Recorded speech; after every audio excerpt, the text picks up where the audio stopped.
money here so they can take it all. Joining us a little bit in the next hour is Doug Casey of CaseyResearch.com. Read his books years ago. I don't know how many, 18, 25, I forget.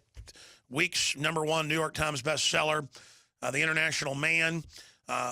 Right on the Money, another bestseller. Totally Incorrect. Doug Casey. He's got a glass of beer and a cigar on the front. Totally evil. He's a man and a white man on top of it. Main feminist group came out yesterday and said a man and woman kissing statue to declare victory over Japan. The famous sailor kissing the nurse. That's rape. It's got to be banned. They'll probably cut it down because it's about the outrageousness. It's not that they don't know it's over the top. It's about total control. So before we get into the economy, take your calls. Before we get into Russia and where Doug Casey sees the world going, before we get into all that, I want to talk about the cult of political incorrectness, where it's going, where now you can't have any type of costume party because someone will say that it's racist. He's the chairman of Casey Research, best-selling author, world-renowned speculator, and libertarian philosopher. Doug Casey has garnered a well-earned reputation for his insights into politics, economics, and investment markets. Doug is widely respected as one of the preeminent authorities on rational speculation, especially in the high-potential natural resource sector. Doug literally wrote the book on profiting from periods of economic turmoil, which we're entering.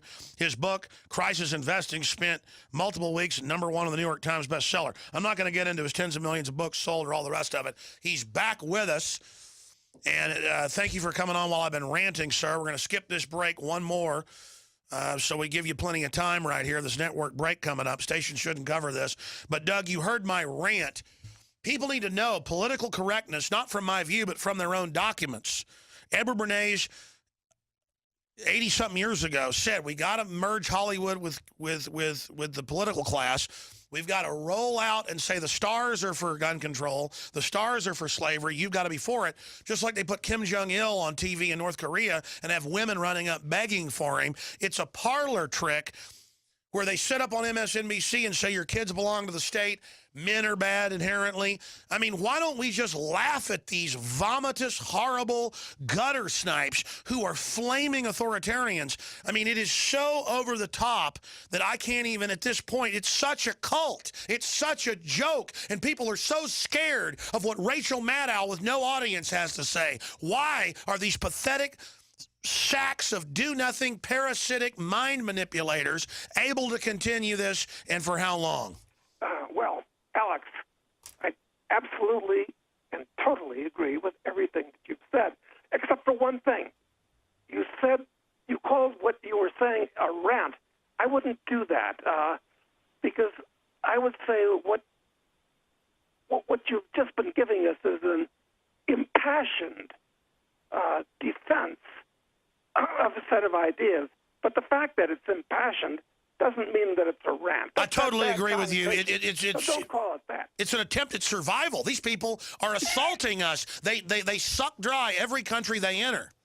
Oh, yeah, I agree. It's why is the world turning in this direction? I'm asking myself.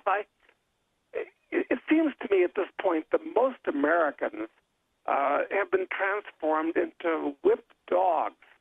And I guess the reason for that is that half of all Americans at this point are net recipients of money and benefits and such from the government, and it's transferred them. It's changed them into whipped dogs from human beings. Now, I love dogs personally, but I don't like people that act like dogs. So I don't see what'll change the trend. That's what really disturbs me. It's bad enough that these people seem to have control of the media and have control of the universities and have control of the government. But and I hate to be pessimistic, but I don't see what's going to turn the trend around at this point. Do you? Not unless there's a huge wake-up call.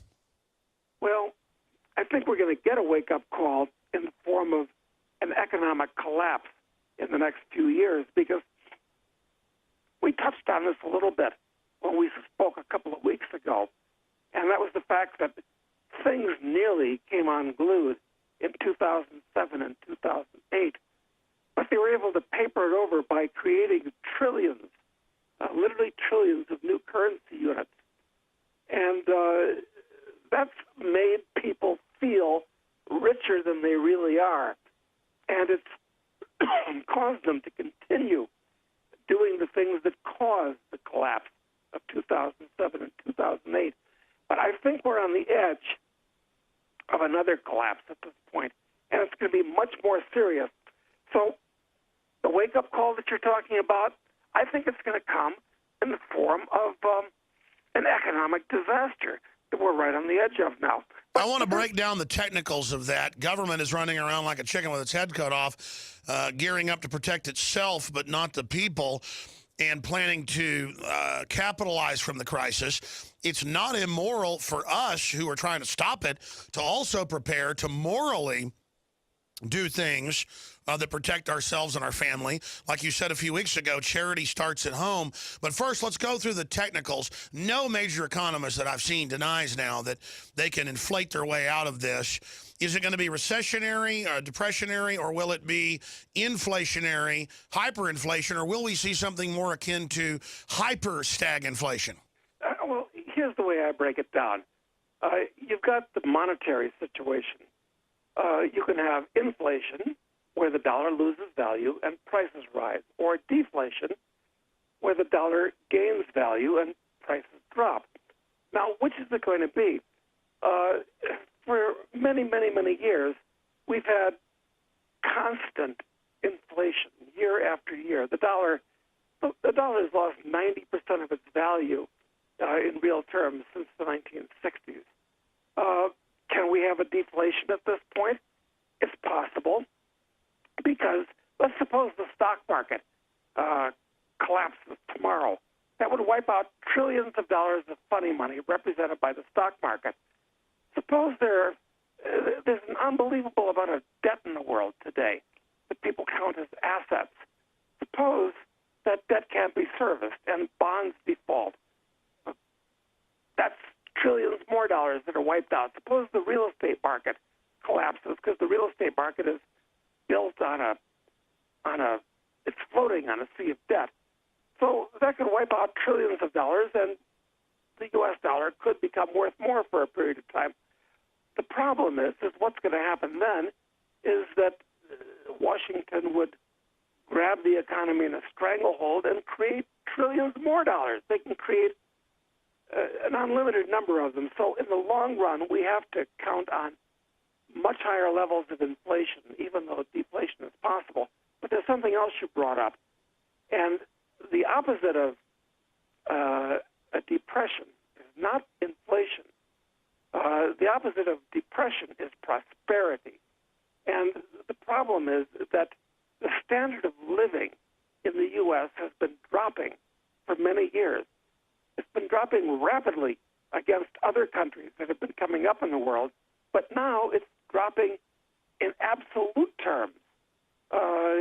When you deflate the dollar and make it constant dollars, over the last 10 years, the median income of the average American family has dropped from $58,000 to $51,000. So the real standard of living has gone down a lot. The pay has gone down, double whammy, while inflation's gone up. So it's really more like they're getting paid $40,000 now instead of $53,000. Well, it's even worse than that, because with the U.S. government on the ragged edge of, well, it is bankrupt. I mean, running $600 billion per year deficits, they can only get the money by borrowing more, by taxing, or by inflating the currency. Those are the three ways they can get money. So taxes are one of the three legs of the tripod. So even though the dollars people are being paid are worth less, more of them are being taxed as they go into higher brackets. In addition, there's no way out of it. The government has been living way above its means with welfare and warfare. I mean, just the wars that we've had in the Middle East for the last 10 years are alone enough to bankrupt the country. I mean, that's real capital that's being shipped over there and destroyed. Well, even worse than destroyed, captured, and now used against American troops if they go over there, which would be idiotic, incidentally. It's only going to rile the natives more, make them hate Americans more, and impel them towards bringing the war here to the U.S. So there's really no way out of it at this point. Nobody talks about disengaging from these insane tribal wars in the Middle East. They talk about how we can re-engage in them. I mean, they're not just doing the wrong thing, they're doing the exact opposite. But it's the right thing for the military-industrial complex that has made tens of trillions of dollars just in the last few decades alone, funding and radicalizing Islamicist groups and others.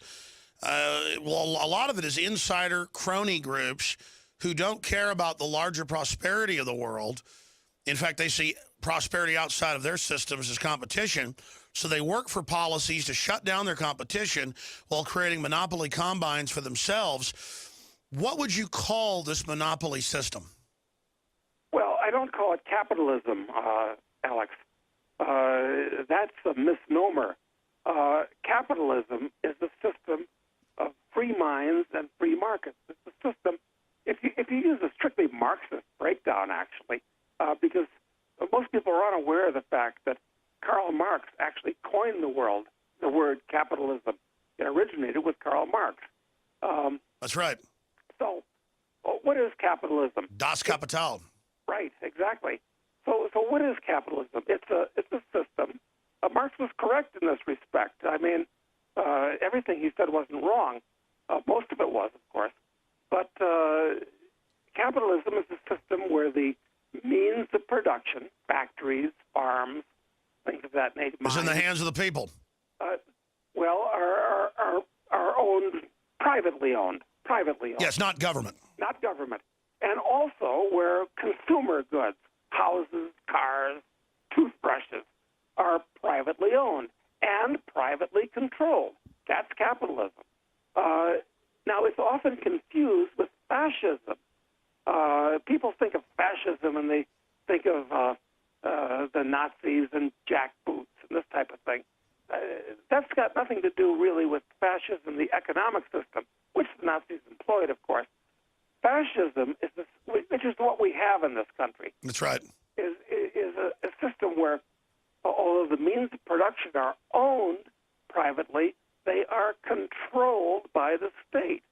And where consumer goods are owned privately, they're controlled by the state. That's right. You have a private car, but it's really registered to the state and is really theirs. You supposedly own a house, but you pay a rent on it. We didn't have any of this 100 years ago, so it's the illusion of ownership. Why would the ultra-rich then, in many cases, want to go for this? Because the state will create monopolies for them. Well, exactly. And it's the ultra-rich that can hire the lawyers to juggle the interpretations of the laws in their favor, can hire the accountants to reduce their taxes, can afford to bribe the politicians to get things changed in ways that they like. So that's why the rich are getting richer at this point. And by the way, I have mainline accounting firms, tax lawyers, you name it. I spend almost all the money that comes in here to fund the operation because I want to get the word out. A. B, though, since Obama got in with the tax changes, before, with all the write-offs that have been gotten rid of and stuff, I paid about 50% federal tax, not 40 like they were saying, folks. Now it's more like 70% for folks that don't know. You're right, because Social Security taxes as a percentage of your income keep going up, and the level to which they go up keeps rising. And if you got a company and a bunch of employees, they call that an asset even though it's not. It's incredible. They penalize building. We'll be back with Doug Casey. Stay with us.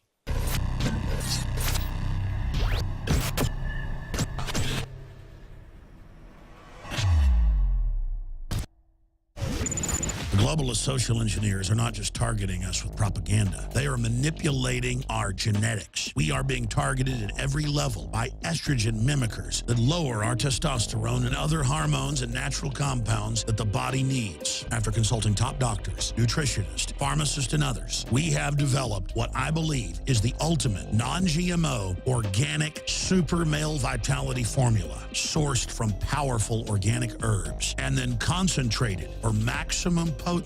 Super male vitality was developed to activate your body's own natural processes instead of using synthetic chemicals. Super male vitality by InfoWars Life is so powerful that I only take half the recommended dose. For a limited time, we are offering 15% off Super Male Vitality at InfoWarsLife.com to introduce you to this powerful supplement. Visit InfoWarsLife.com today to secure your Super Male Vitality. InfoWarsLife.com.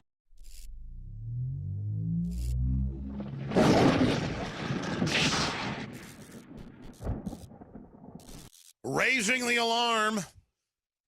By the way, earlier I actually quoted Marx, and I just decode things automatically when I said, oh, capitalism is when the means of production are with the people. Well, technically, in the deception of Das Kapital, which I read over 15 years ago, the communists are saying that it's with the people, but it's really the state. So when I say it's with the people, that's me saying capitalism would be with individuals, with the private sector. So it's always changing the terms and manipulating them. But if you read what Karl Marx wrote and what others wrote, early communist thinkers, they said the means of production will come up to such a point the state will wither away because there'll be so many goods. But see, they never allowed in this collectivist hybrid model with fascism and socialism and communism all mixed together for different strata of society, because the globalists are exempt from the stuff they do to us. That's the key to all this, the real discrimination. Why they have us fighting over race and color and religion all day is because they're cheating everybody and don't want us to realize that, is that we should be working 2-3 days a week. We should be a culture based on art and excellence. So they're always trying to raise taxes and shut down competition to create artificial scarcity. And that's not my opinion. That's the writings of Ezekiel Emanuel and Cloward and Piven and Agenda 21 and the UN and all their thinkers. I want to talk to Doug Casey about that in a moment and take your calls. But the toll-free number on any question you want to talk about, free market, Obola, Russia with Doug Casey, great places he's lived around the world, I guess more than 10 countries, traveled to over 100, he says. He's very famous for that. Back in the 70s, had the best-selling book, The International Man, has his new books out, Right on the Money and Totally Incorrect. You can find details at kcresearch.com. But before we go any further, I jump on things. And last week, a couple weeks ago, we were calling Obama Obolo. And then I even had him looking at a T-shirt last week that was the Obama symbol, the rising sun of Satan or whatever it is, in the O of Obola. And then suddenly bumper stickers showed up and became a national news story in California. We have them coming. They're being manufactured right here in the U.S., being printed right now. So it's not really a pre-order. You can just order them, and we should get it in a few weeks. You should get it very quickly after that, a week or so after. We've got two different ones. One that says Ebola on the front with the Obama symbol. On the back, it says Obola. And then another one that says the same thing with blood splatters, fake blood splatters on the front and back to desecrate the state's god, Kim Jong-un or Barack Obama. And just as Kim Jong-un is a puppet of the horrible military dictatorship and hermit dictatorship, proto-royalty of North Korea, so is Obama and the attempt to sell the state as sexy and cool and really hot and trendy. I get excited around inventors. I get excited around people I know that from nothing ended up, renting out dozens of apartments and high-rises and furnishing them and personally doing it and cleaning it themselves and renting it out to people that visit town and then ended up buying, whole buildings. I know a young lady, like in 6-7 years, has done that from nothing. I mean, literally cleaning all the toilets herself, working 18 hours a day, and now, years later, becoming very wealthy. I mean, I just admire that. Artists, researchers, musicians that are successful on their own right. Anything establishment sold or hyped is the opposite of Americana, the opposite of trailblazing, the opposite of Renaissance. It makes me want to puke, quite frankly. So I do want to desecrate There's a slang term for it, but it's what a dog does to a fire hydrant. I want to do that on the fake deity that is the state, and Obama is just one manifestation of that. And that's where I stand. So we've got the T-shirts in. We're only printing 3,000 of them. And when they're gone, 3,000 of each design. When they're gone, they're gone. Just like the original Joker just was selling, thousands a week. But I said it's limited edition. When it's sold out, it's sold out. We've got all the Made in America Molon Labe shirts. Desecrate their political correctness. Every time I see open carry marches, I just want to salute them. Every time people parade with their guns openly, showing folks they're not illegal, or wearing pro-gun shirts, or pro-gun bumper stickers, or pro-family bumper stickers, rub it in their stinking control-freak faces. They want to intimidate and bully us. We've got them for women in beautiful gold foil on black. Best-looking women's gun shirt out there. Infowarsstore.com or 888 253-3139, 888-253-3139, and your purchase also supports this whole independent operation. We don't take your money like MSNBC or all the other channels. MSNBC gets tax money, stimulus money. NPR, $400 million of tax money, then begs for money. We don't beg. We bring you high-quality products at very affordable prices.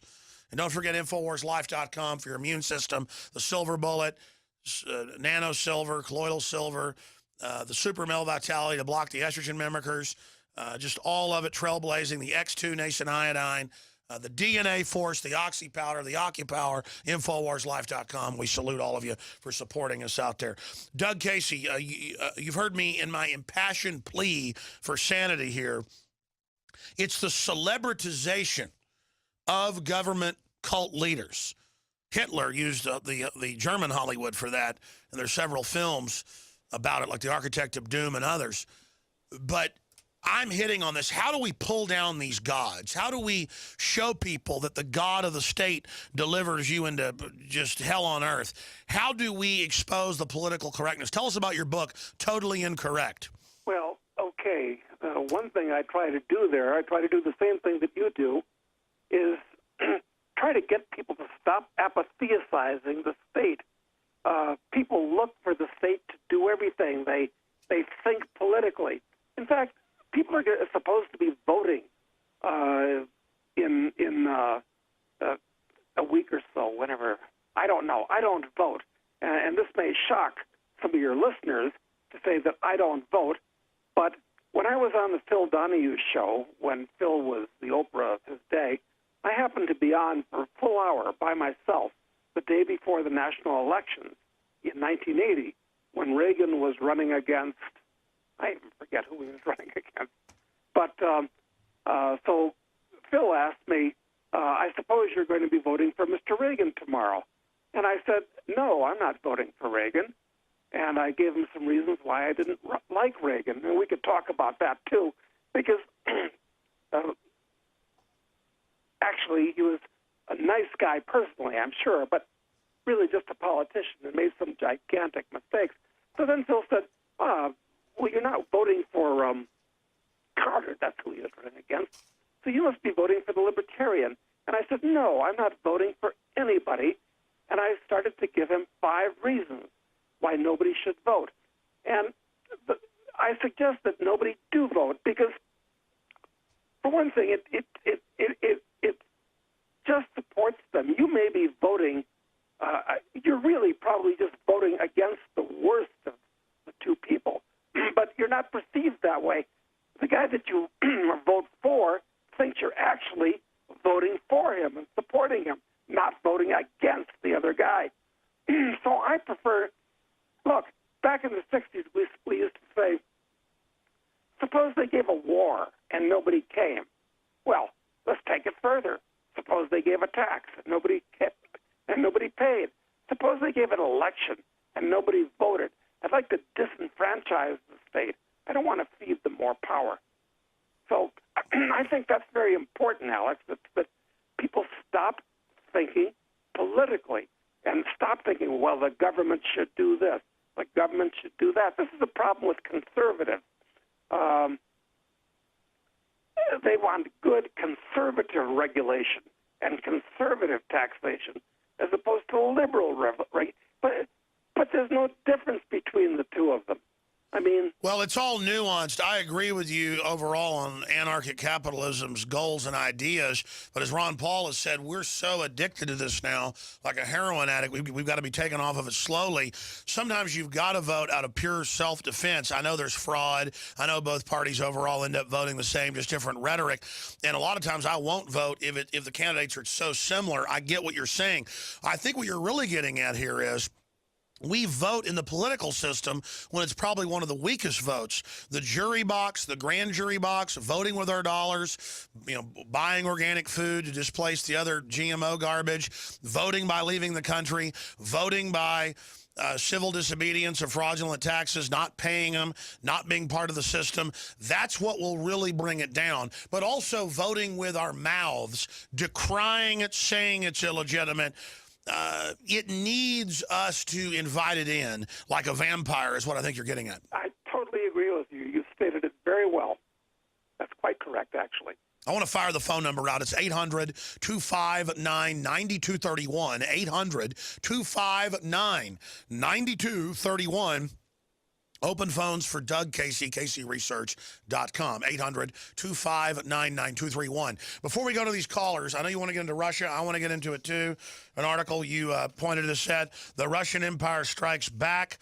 And any other issues you want to break down, you'll be with us 20 minutes into the next hour. Doug Casey is our guest. Doug, did you want to elaborate on anything before we got into Russia and phone calls? There is one thing I wanted to say to amplify what we were talking about before, Alex, and that is that there are two types of people in the world. People that want to control physical reality and manipulate nature, create things, and I like those kind of people. And then there are the other kind of people that want to control other people. Ugh. And this is the kind of people that go into government, the kind of people that run for elections, are inevitably the kind of people that want to control other people. And by voting for them, you're giving them your sanction to control other people, including yourself, transforming free people into whipped dogs. So that's just something I'd like to say about the morality of voting. I think it's basically immoral. But voting in the marketplace, voting by your actions, voting by your speech, that's a totally different thing. You're not using coercion with that type of vote. Well, it is true that they just had a Hollywood star who was working for State Farm as a spokesman come out, and he said, democracy always turns into fascism. And then they basically fired him as a spokesman. Well, he was basically quoting Thomas Jefferson, the two wolves and a sheep, voting on what's for dinner. And that's the issue of a republic versus a democracy. But all republics end up degenerating into a democracy and then into a living hell, whatever name you want to give it, of a status system. And clearly we've degenerated into a democracy now where 50+% can vote to literally enslave the producers and then tell us how immoral we are for building the civilization they inhabit. Mind-scrambled gnomes complaining about the civilization that built the city they live in, even though they've never seen who built the world they live on. They damn them for giving them oxygen to breathe. Well, like Obama said, you didn't build that. Somebody else built it. He wants to make everybody feel like a parasite, which, in fact, he is. But I've got to say that the kind of people that go into government are not the best and the brightest, as they always like to say. They're the poorest and the worst kind of people. They're the problem is this, too. It's that the more of these parasites that go into government, the more likely that more parasites will go into government. And after a while, a decent person wouldn't even think of it. So you have this class of perfectly horrible people that have taken over all the power in society. And we've reached that stage right now. And that's a cyclical fact that once we reach the bottom of it, the veneer of civilization will burn away like a heat shield on reentry to the atmosphere. What comes next after evil and control freaks have gotten control of every major system? Well, one thing that I think is going to happen is that the idea of democracy is going to be debunked. It's like democracy has become a secular god in this country, where it's like mother and apple pie and democracy, but people don't really understand what they're talking about when they say that. Democracy, in effect, is nothing but mob rule dressed up in a sports coat. That's all it is. It's a lynch mob. It's 51% of the people get to turn the other 49% into sacrificial animals. So I'm not a fan of democracy. I'm a fan of freedom. And those two things should not be conflated. Sure, and for those that don't know, we're supposedly a republic, which has laws that can't be violated to protect the individual, and then within a narrow spectrum, we can vote then for representatives and others. And clearly, government's been part of human development, but so often it is a destructive force, not a good force, and we know in its latter stages always becomes destructive. I mean, it's not like we're speculating here, Doug. No, we're not, actually. And when we talk about laws, I mean, the most basic law of the land is the Constitution. There are problems with the Constitution, in my opinion, but I really am a big fan of the Bill of Rights. Unfortunately, the whole Constitution is a dead letter at this point. It has been interpreted out of existence. That's right. By practice, they have overrun it and shredded it and destroyed it and used it for birdcage liner. Exactly. And if at any point you bring up the Constitution as the basic law of the land, you're looked upon as being a dangerous radical. They'll call you a terrorist. Imagine this. Though it's not perfect, some shield against rampant tyranny, and people giggle and disdain at it like it's intellectual to literally destroy their parachute. I mean, they're burning down their house, dancing on their graves, giggling at the folly. Yeah, it really is quite disturbing. And, you know, after the next real or imagined terrorist incident in this country, I wonder, Alex, if we'll even be able to talk on the airwaves and say these things. I wonder about that. They openly say they want to shut us up. We're the bad people that talk about freedom and other dirty things. Yeah. Doug Casey's our guest. We're going to take 20 minutes of calls in the next hour. We're going to come back and go to Woody. And we're going to go to Phil and Isaiah and Ron and Ray and many others. I'm your host, Alex Jones. The news websites are Infowars.com and PrisonPlanet.com. You can see our latest articles up there. Libs claim using the term Obola is racist. That's it. I'm doing an Obola contest. Jesse Jackson says Dallas patient's Ebola death due to racism. Yes. On PrisonPlanet.com and Infowars.com. These headlines really are incredible. Libs claim using the term Obola, which I'm sure I didn't coin, but I thought of myself. And then I heard everybody else using it, and I don't think they got it from me. It's just, it's common sense, Obola. I mean, it's not hard to come up with that. But libs claim using the term Obola is racist. No, he's leaving the borders wide open. They claim there's a government, but then they leave it wide open when they want because they're globalist. And then meanwhile, they're letting everybody fly in from these countries and everybody else is banned it. We're just pointing out that they want this crisis to obviously break loose here in the country. And then meanwhile, Jesse Jackson says Dallas patients, Ebola death due to racism. I mean, it's just everything. So that's some of the stories. Michael Savage was up yesterday. He breaks down the fact they want to cause a civil war in this country. Yoga Studio here in Austin, a big one, cancels costume party for Halloween after claims of racism because someone might come as something unauthorized. That is the type of issues. HHS Secretary says there may be other cases of Ebola in the U.S., like we need them to tell us that. continuing how to exercise your rights at an unconstitutional checkpoint. Powerful video on that. That's some of the stories up on Infowars.com and PrisonPlanet.com. Doug Casey's with us 20 minutes to the next hour. We got calls for him. Let's go to Washington State and Woody. Woody, you're on the air. Go ahead. You got a question or comment for Doug Casey? Yes, Alex, I do. Mr. Casey, I believe Russia is much stronger economically and militarily and actually culturally than the United States right now. And I believe we're on a collision course deliberately to take us into World War III. And I'd like to know what events you see Russia taking on a proactive level as far as our economy, because we are vulnerable there if that was to happen. Well, that's a good question. I don't think that Russia is stronger economically, militarily than the U.S. The country has half the population that we do, and the economic system there is not very entrepreneurial at all. But they're not focusing on teaching 5-year-old boys how to wear dresses. So I think culturally he's saying that it's hard to believe that Russia in some ways is more Western or less mentally ill than we are now.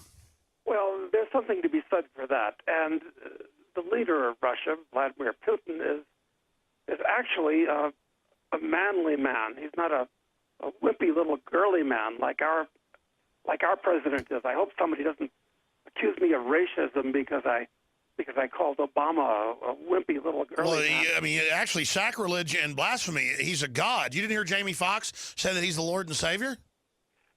No, did he really? I'm so sorry to hear that. I like Jamie Foxx as an actor, but of course, just because you like somebody's technical skills on the screen doesn't mean that you endorse their political and philosophical views.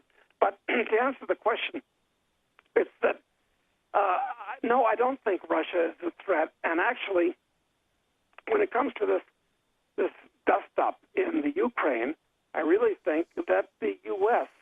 is the troublemaker there and is causing the problem, not the Russians.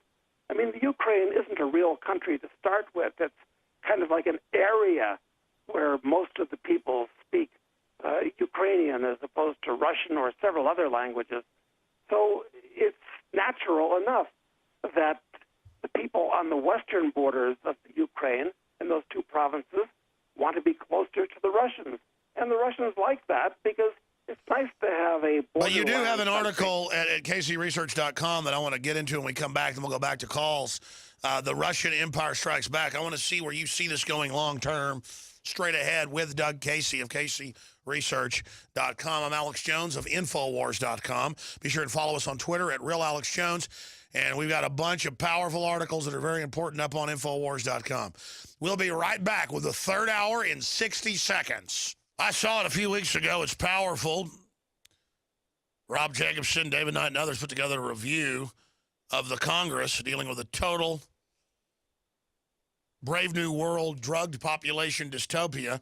We're going to play that review coming up at the bottom of the hour. Doug Casey's our guest till 20 after, taking phone calls, the author of The International Man, leading anarchic capitalist libertarian, as you could call him, with a lot of accurate predictions and forecasting. Finish up with Russia, then we're going to go to Phil in Florida. This article from Casey Research, The Russian Empire Strikes Back. How are they striking back with world energy? Well, one of the guys that I work with, his name is Marin Katusa, fantastic speculator, brilliant young guy, and he's written a book called The Colder War. And I urge your listeners to read that book. He goes into a lot of these things in detail. But going back to Russia for a moment, I'm all for those two breakaway provinces from the Ukraine, Lugansk and Donetsk, just as I was all for the South breaking away from the U.S. During the war between the states. I'd like to see 7 billion little nation states in the world, and the more the merrier. It'll give individuals more control as nation states get smaller. So I want to go the opposite direction of the European Union. I'd like to see 1,000 little countries in Europe. Perhaps one of them might actually be free. Exactly. Not big, giant super states that are almost always more oppressive, but lots of little states to compete with each other with lower taxes and freedom, creating real diversity. Precisely. So that there's every reason to support the rebels in those two breakaway provinces in the Ukraine. And the fact that the Russians are on their side and helping them, that's fine.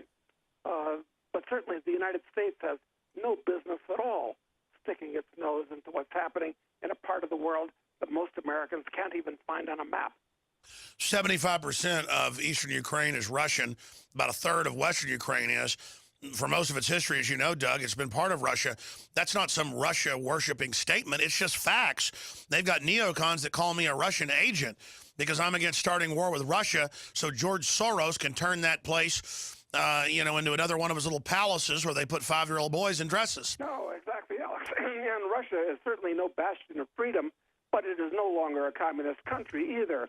And the top income tax rate in Russia is 10%. That's it, 10%. Unbelievable. So in many ways, Russia is now freer than the U.S. is. If folks only knew, they only ran an operation like a business like I do, because we have to run this as a business to finance it. They just have no idea what a real middle class or nouveau riche entrepreneur goes through. I mean, the taxes are over 80%. You add them all together, unless you engage in squirrely stuff like the globalist, and then they selectively enforce against you, where it's hard to do unless you completely leave the country. Yeah, and I'm very disturbed about the demonization of Russia and China and so many other countries by the U.S. government, because it was Rudolf Stirner that said 100 years ago, war is the health of the state. That's right. And that is so true, because when there's a war, that's the perfect excuse for the state to pass more laws and more restrictions and taxes. So in general, chaos is the health of the state, not just war. And I'm very anti-war. That's right. They want chaos so they can orchestrate, run the whole thing, consolidate power, milk it, and then let the chaos continue against their enemies. We're going right to Phil, Isaiah, Ron, Ray, Dakota, and others. Straight ahead. Bam, bam, bam. Your calls with Doug Casey of Casey Research, best-selling author and researcher and well-known successful speculator. We'll be back.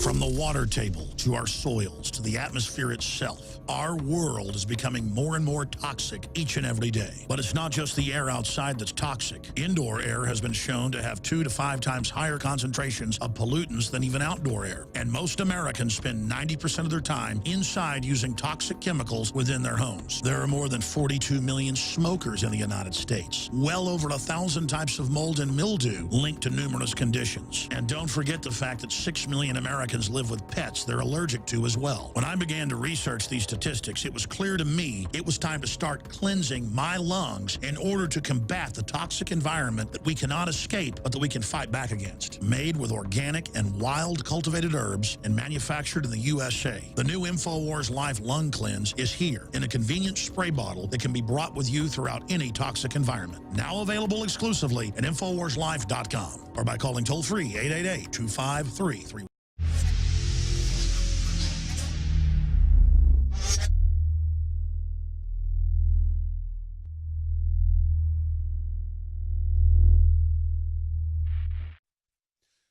That's Jamie Foxx, a decadent, overweight, most unhealthy, lowest IQ. You name it, the United States is at the back of every industrialized nation in a whole bunch of third world countries. 43rd for economic investment, used to be number 1. But we've got these arrogant politicians and people that think the whole world should be theirs.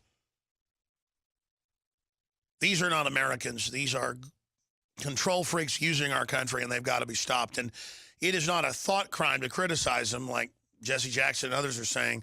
It is our right and our duty. Doug Casey of Casey Research is our guest. We're taking phone calls right now, but you hadn't heard that Jamie Foxx clip. We've got a whole group of those with people saying, I don't have to pay for my house or my car anymore. I'll get everything free. You're God. And Obama supporters on the street literally believe that he's like a leprechaun that can give people buckets of gold from nowhere, and then it's not being taken from somebody else, Doug. Well, it's shocking and actually disgusting. And I don't like to call anybody a racist, but perhaps Jamie Foxx is a racist because he's black and Obama's black. I mean, does that have anything to do with it? Is only white Obama? people can be racist. It's been proven by Al Gore, who also invented the planet. Certainly the internet, anyway. Yes. Well, there you go. It's anyone that disagrees with us is a racist. If you're against the free market, you're a racist. Well, you're against global warming, which I guess Al Gore invented too. You're also a racist.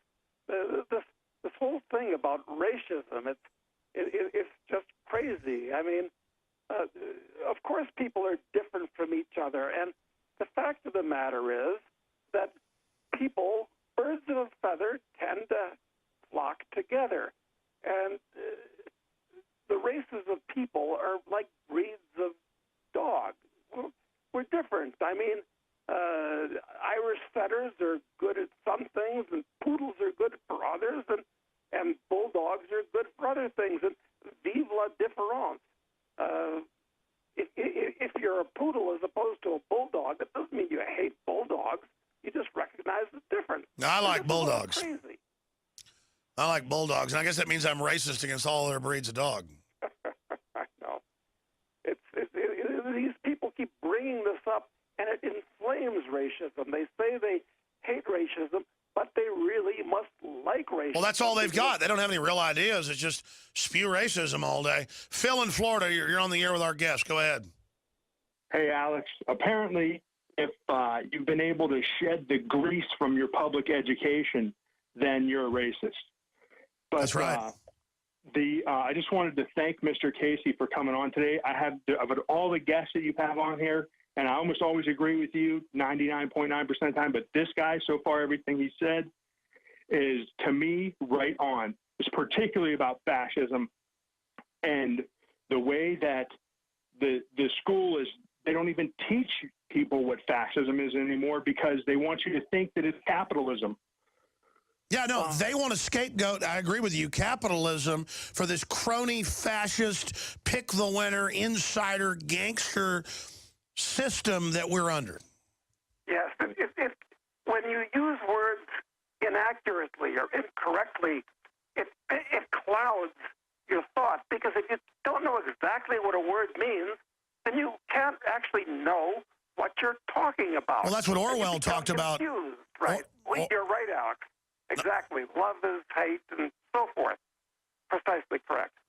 And he was talking about in that book, Ingsoc, the Fabian socialists in England that he was part of, how they wanted to destroy the language. When he finally got into their upper groups and he found out they were really just a bunch of criminal predators who wanted to be the only people that could think, that's when Orwell turned against him. Simply amazing. Thank you, Phil. Ron in Canada, you're on the air with Doug Casey. Yes. Hi, Doug. How are you? Good, thanks. I got a question about propaganda. Yes. I'm talking about Edward Bernays. Propaganda is the executive arm of the invisible government.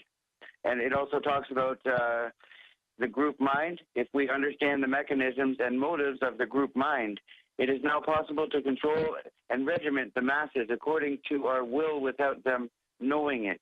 I want to know about the group mind, if you could talk about that. What is it? Sure, you're bringing up the 1930s book Propaganda by Edward Bernays, the top psych warfare chief of the statists here in the U.S. Your take just on general hive minding, mob mentality they're trying to engineer into everybody, Doug? Well, I may be a genetic freak from that point of view, but the fact is all of us tend to run with the herd. If you're the only person in an audience that disagrees with what the speaker's saying, chances are you're going to be quiet about it because the rest of the mob might tear you apart. It's tough to be a contrarian. In the investment world, it's very tough. In the social world, it's very tough. In the intellectual world, it's very tough to think for yourself. It's much easier to just go along with the crowd and the herd.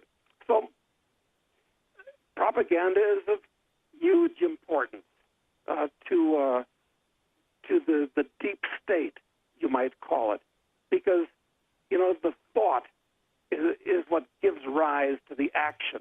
And you don't even want people thinking.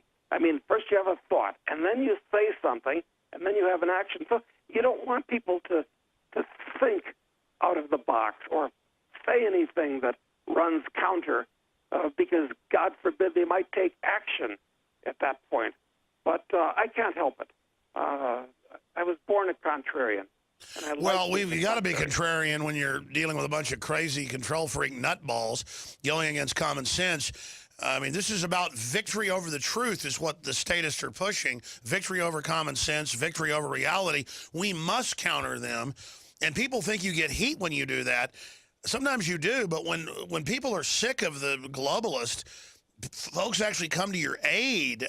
When everybody's already sold out to the system for so cheap, it's good to go against it, even if you're not moral, folks. In my experience, at this point in the game, it's not good to go along with a train going over the edge of the cliff, Doug. Well, not only that, Alex, but you've got to live with yourself. Sure, you can run with that stupid herd of wildebeests out there, and it might give you some protection from the predators for a while, hunting you for a while. But, you know, if you're intelligent and moral, you've got to live with yourself. And that means you have to do the right thing regardless of what the consequences are.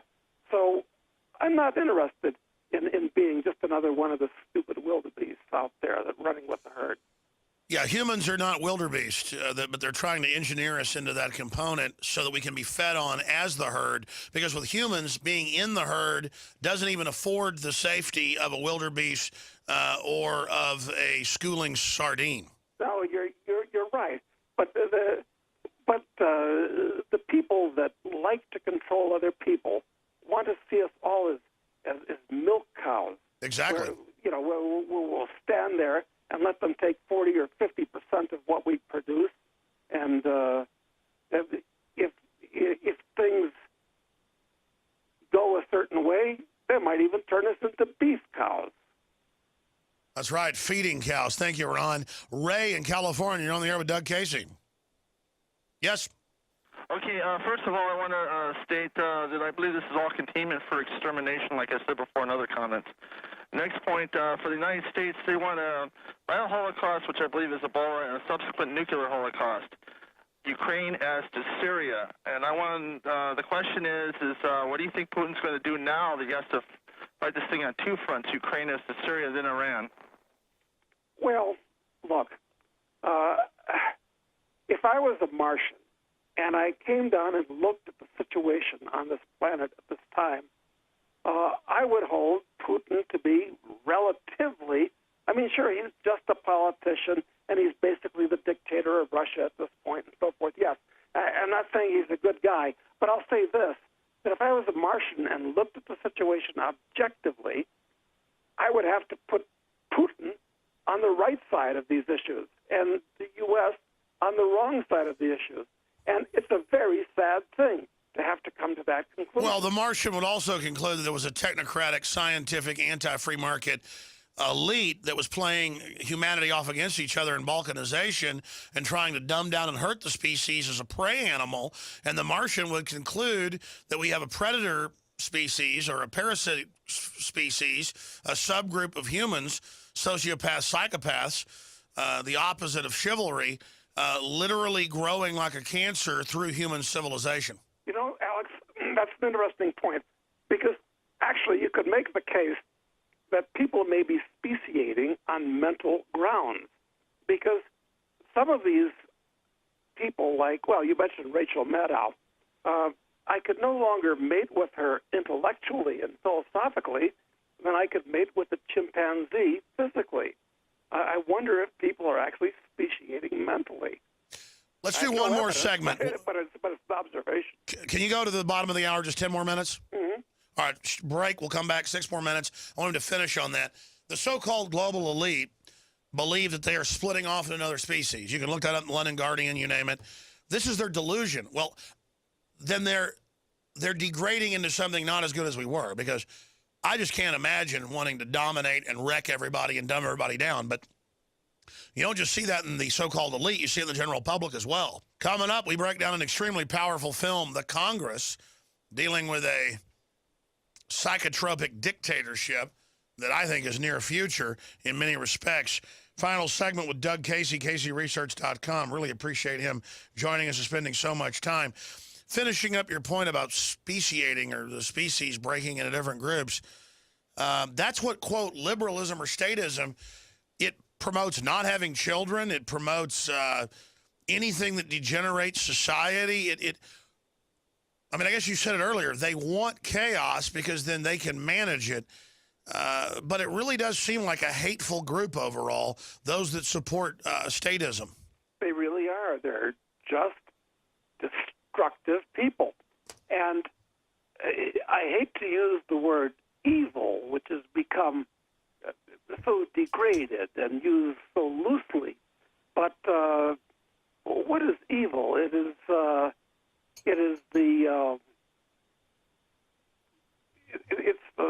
willful destruction of something that has done nothing to deserve being destroyed. That's right. These are just horrible people. You know, there's something called Pareto's Law, the 80-20 rule. And my opinion is that, 20% of your salesmen do 80% of your sales and so forth. There's many applications of the 80-20 rule or Pareto's Law. Now, I'm of the opinion that 80% of the human race are basically decent, get along, go along, okay people. And then you got 20% that are like potential trouble sources. They can go either way. And then you take 20% of that 20%, or 4% of the population, and these are just active, destructive sociopaths. I mean, they're just snakes. And then you take 20% of that 20%. Psycho. And it's the kind of people that become high government officials and lead the CIA and the NSA and so forth. They're real sociopaths, psychopaths. So I think it breaks down kind of that way, according to Pareto's Law.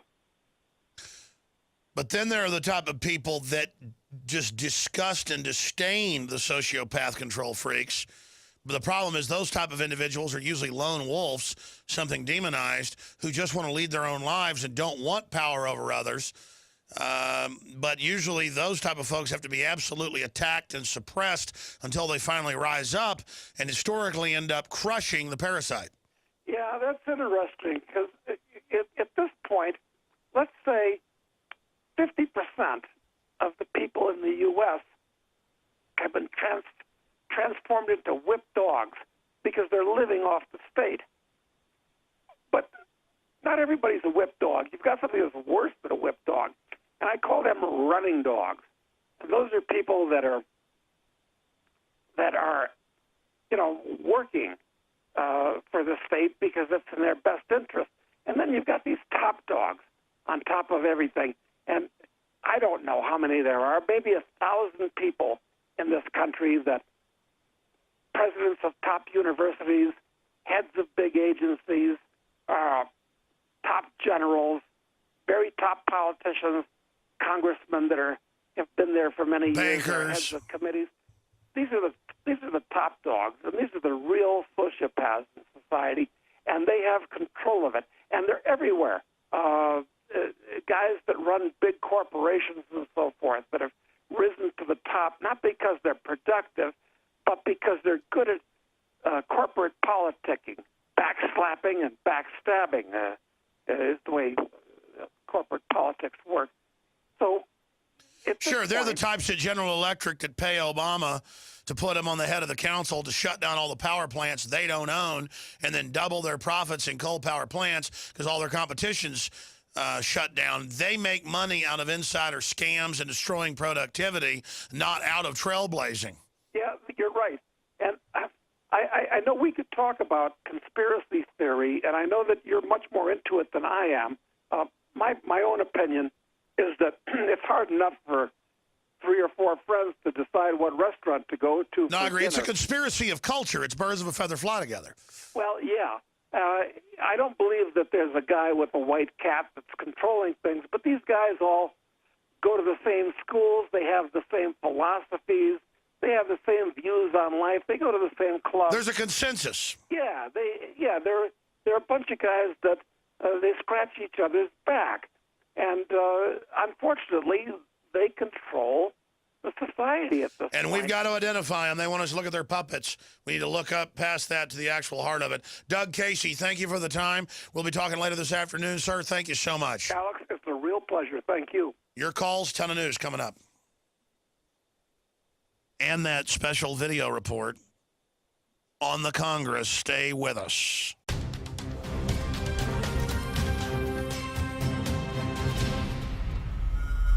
In the past decade, we have witnessed unparalleled scientific discoveries in the area of health. But no one has put together a formula that focuses directly on brain health, nerve growth factors, and optimizing your cellular energy at the same time.